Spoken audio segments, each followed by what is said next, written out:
Sir, kahapon nga po approved na on final reading ito pong 2026 budget natin.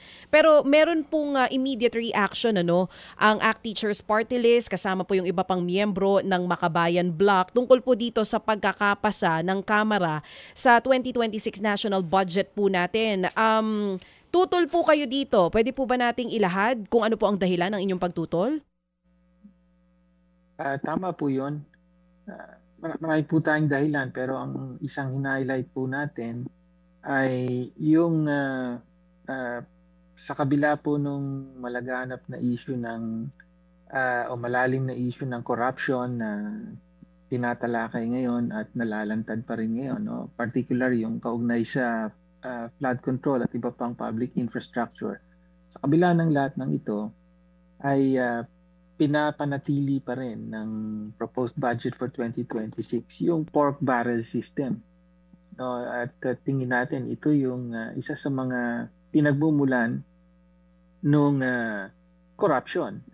No, dahil ito yung sistema na merong mga garantisado ngunit hindi lantad na alokasyon ng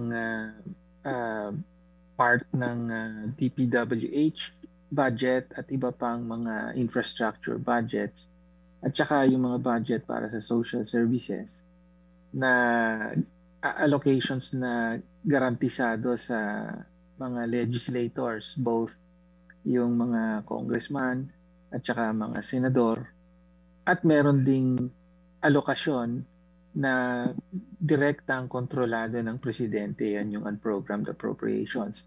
So all in all, umaabot sa tansya namin minimum na 695.8 billion pesos sa loob ng proposed 6.7 trillion peso budget, yung tinatawag nating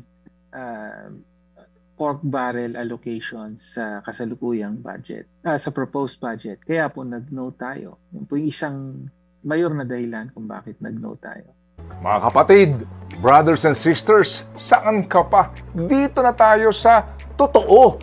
Dito na tayo sa True FM. Mga kapatid, mag-subscribe and follow po kayo sa social media accounts ng True Network PH. Yan po kami. Hanapin nyo lang True Network PH, Facebook, Instagram, YouTube, TikTok, and podcast.